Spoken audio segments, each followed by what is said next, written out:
Doctors में भी ना हर एक चीज के स्पेशलिस्ट होते हैं, वैसे मोबाइल रिपेयरिंग में भी हर चीज के स्पेशलिस्ट होते हैं। अगर आप एक ही बंदे से सोचना, आकाश है और आज के इस वीडियो में बेसिकली जो हमारा टाइटल है कि मोबाइल रिपेयरिंग बिजनेस को ग्रो कैसे करें। देखो, मैंने लास्ट वीडियो में आपको बताया था कि मैं टूल्स पर वीडियो बनाऊंगा, लेकिन टूल्स की वीडियो के लिए जो है ना हमें समझना पड़ेगा कि हमारे मोबाइल रिपेयरिंग के शॉप की रिक्वायरमेंट क्या है। तो बेसिकली इस वीडियो में उसी के ऊपर बात करेंगे। अगर आप भी चाहते हैं कि अपने मोबाइल रिपेयरिंग शॉप बिजनेस को ग्रो करना, तो मेरी कुछ टिप्स एंड ट्रिक्स होगी जिसको अगर आप फॉलो अप करोगे तो मुझे यकीन है कि आपको कुछ बेहतर रिजल्ट जो है वो देखने को मिलेगा। तो इस वीडियो को एंड तक जरूर देखना। देखिए, बात है, अगर आज तक आपने अपने मोबाइल रिपेयरिंग शॉप को ध्यान से नहीं देखा है तो इस वीडियो को देखने के बाद आप सीधा अपने काउंटर से उठ के बाहर जाइए और ऑलमोस्ट 10 मीटर की दूरी पे जाके सामने वहां से अपने शॉप को देखिए। शॉप को देखने के बाद आपको कुछ चीजों का अंदाजा होगा जो मैं आपको इस वीडियो में बताऊंगा। देखिए, बेसिकली मोबाइल रिपेयरिंग की जो शॉप्स और एकदम प्रोफेशनल A1 क्वालिटीज जो प्रोवाइड करती है, जिनमें खाली मोबाइल फोन जो होता है वो सेल होता है, ठीक है। एक तो ये शॉप हो गई। दूसरी जो शॉप होती है वो A1 होगी, उसके साथ में वो मोबाइल रिपेयरिंग के लिए किसी बंदे को या किसी रिलेटिव को या कोई अपना खुद भी वो एडजस्टमेंट कर रहा होगा, तो ये सेकेंड हो गया, ठीक है। थर्ड जो शॉप होती है उसमें क्या होता है कि आपको A1 क्वालिटी मिलेगी, मोबाइल रिपेयरिंग भी होगा, उसके साथ में जो है ना आप एक्सेसरीज वगैरह भी सेल करोगे। ये थर्ड क्वालिटी हो गई। फोर्थ क्वालिटी में क्या होता है कि आपकी थोड़ी चिमचमाती हुई शॉप नहीं होगी, आप मोबाइल रिपेयरिंग पे ज्यादा फोकस कर रहे होगे, साथ में एक दो फोन वगैरह कुछ एक्सेसरीज आपने रखी होगी, तो ये फोर्थ क्वालिटी हो गई आपके शॉप की। फिफ्थ क्वालिटी में क्या है कि आप मोबाइल रिपेयरिंग जो है वो नहीं कर रहे होगे, खाली आप मोबाइल के कुछ फोन एक्सेसरीज वगैरह जो है वो सेल कर रहे होगे, तो ये फिफ्थ कैटेगरी हो गई। सिक्स कैटेगरी ये हो गई कि आप मोबाइल रिपेयरिंग ही कर रहे होगे, चिप लेवल पे नहीं, बेसिक लेवल पे आप मोबाइल रिपेयरिंग के पिंस वगैरह और कुछ एक्सेसरीज कर रहे होगे, फोन वगैरह आप सेल नहीं कर रहे होगे, ठीक है। ये सिक्स कैटेगरी हो गई। सेवन कैटेगरी ये है कि आप जो है ना वो मोबाइल रिपेयरिंग चिप लेवल पे कर रहे होगे, जिसमें एक्सेसरीज जो है वो कुछ होगी थोड़ी बहुत, कुछ नहीं होगी, लेकिन आपका मेन फोकस और मेन अर्निंग सोर्स जो होगा वो मोबाइल रिपेयरिंग होगा, ठीक है। एक जो होती है एकदम डीप चिप लेवल, जिसमें आपका कोई एक्सेसरीज नहीं होगा, कुछ नहीं होगा, आप मोबाइल रिपेयरिंग ही कर रहे होगे चिप लेवल पे एकदम, जिसमें आपके पास जो है वो डीप ओशीए वगैरह के काम हो रहे होंगे, डीप आईसी लेवल पे काम हो रहा होगा, एमएमसी लेवल पे काम हो रहा होगा। आपने ऐसी शॉप्स जो है वो देखी होगी, ऐसी शॉप नॉर्मली मार्केट में आपको देखने को मिल जाती। तो मुझे यकीन है A1 क्वालिटी वाले या A2 क्वालिटी, जो सेकंड क्वालिटी, थर्ड क्वालिटी और फर्स्ट क्वालिटी, ये मेरी ग्रो की बात। तो देखो, बिजनेस ग्रो करने के लिए जो है ना आप अपनी शॉप को ध्यान से देखने के बाद देखो कि क्या आपकी शॉप ध्यान से देखने पे दिख रही है। अगर ध्यान से देखने पे दिख रही है तो इट मीन कि आपको थोड़े से बैनर वगैरह करने की, हाईलाइट करने की जरूरत है। अब जब आप हाईलाइट करोगे तो किन चीजों पे करोगे?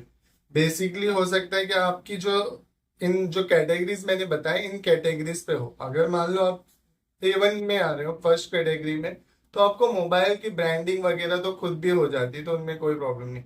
लेकिन अगर बेसिक लेवल की बात करें, जो फिफ्थ सिक्स फोर्थ कैटेगरी मैंने बताई, उनमें जो रिक्वायरमेंट होती है उन शॉप को हाईलाइट करने की जरूरत है, आपको कोई बेस्ट ऑफर देने की जरूरत है, थोड़ा बैनर वगैरह पे आपको खर्चा करने की जरूरत है।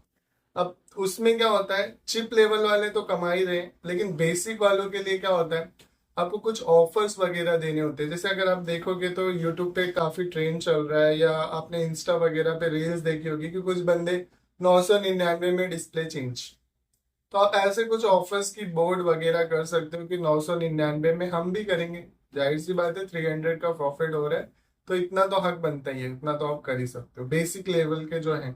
अब यहाँ पे जो शोकेस बना के अच्छा डीप शोरूम टाइप का आपका नाम शॉप बोले, तो उनका मेंटेनेंस काफी हाई है, वो 300 में नहीं मानेंगे, एटलीस्ट उनको 500 तो चाहिए, तो वो उनका लुक आउट है।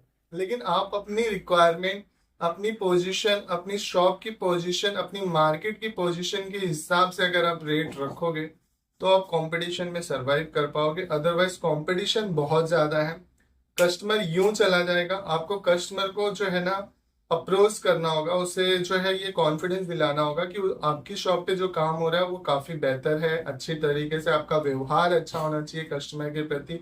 आप जो क्वालिटी ऑफ प्रोडक्ट सेल कर रहे हैं उनकी क्वालिटी अच्छी होनी चाहिए। जैसे अगर आप एक्सेसरीज वगैरह सेल कर रहे हैं तो उनकी वारंटी में कस्टमर के साथ किचकिच मत कीजिए। अगर आपको लगता है 1% भी कि आपका प्रोडक्ट जो है वो एक्सचेंज में हो जाएगा तो कस्टमर को वो एक्सचेंज करके देना है आपको।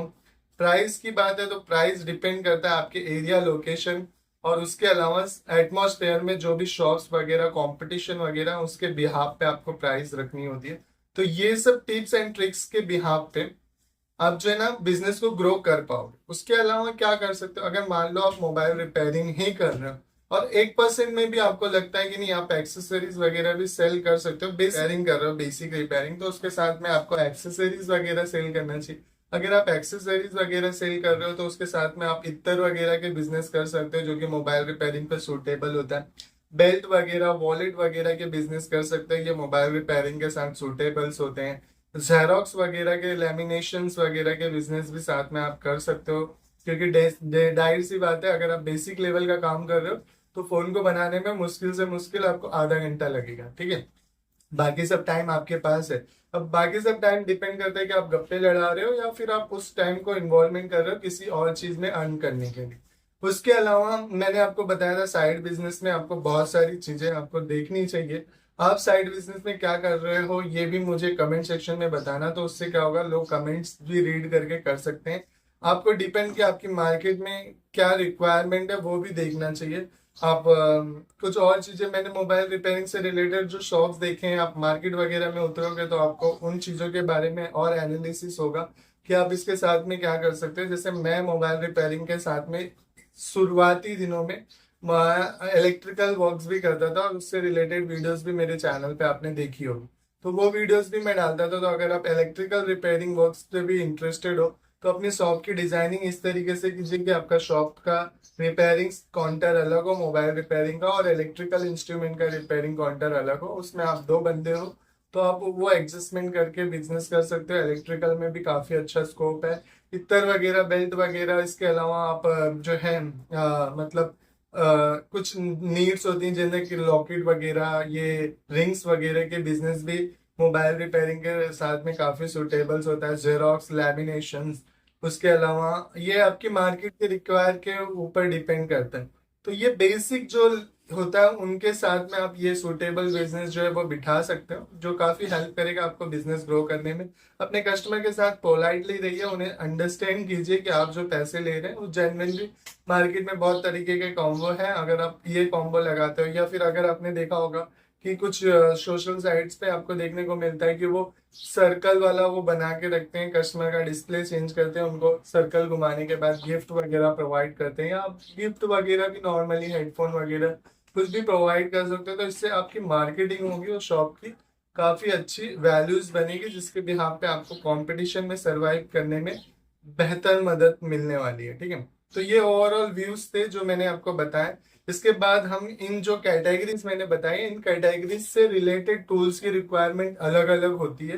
तो उसमें भी कुछ कैटेगरीज हैं कि आपकी शॉप किस तरीके की है, फिर आपको कौन कौन से टूल्स की रिक्वायरमेंट है। क्योंकि देखो मार्केट में ना आप कहीं ना कहीं, अगर मैं एक लास्ट लाइन आपको बोलना चाहूंगा कि डॉक्टर्स में भी ना हर एक चीज के स्पेशलिस्ट होते हैं, वैसे मोबाइल रिपेयरिंग में भी हर चीज के स्पेशलिस्ट होते हैं। अगर आप एक ही बंदे से सोच रहे हो सारे काम करा लो तो इम्पॉसिबल। तो ऐसे में आपको ओसी वगैरह के काम किसी और बंदे को देने पड़ेंगे, आईसी वगैरह के काम किसी और बंदे से देने पड़ेंगे, एक्सेसरीज वगैरह आप कहीं और से लोगे, गारंटी वाले एक्सेसरीज वगैरह आप कहीं और से लोगे। तो ऐसे मार्केट बनाने के बाद अगर आप बिजनेस करोगे तो आपको बिजनेस में मजा भी आएगा। होप श्योर कि मेरी टिप्स एंड ट्रिक्स काम करेगी। अगर ये वीडियो आपको अच्छी लगी है तो प्लीज लाइक करके जाना।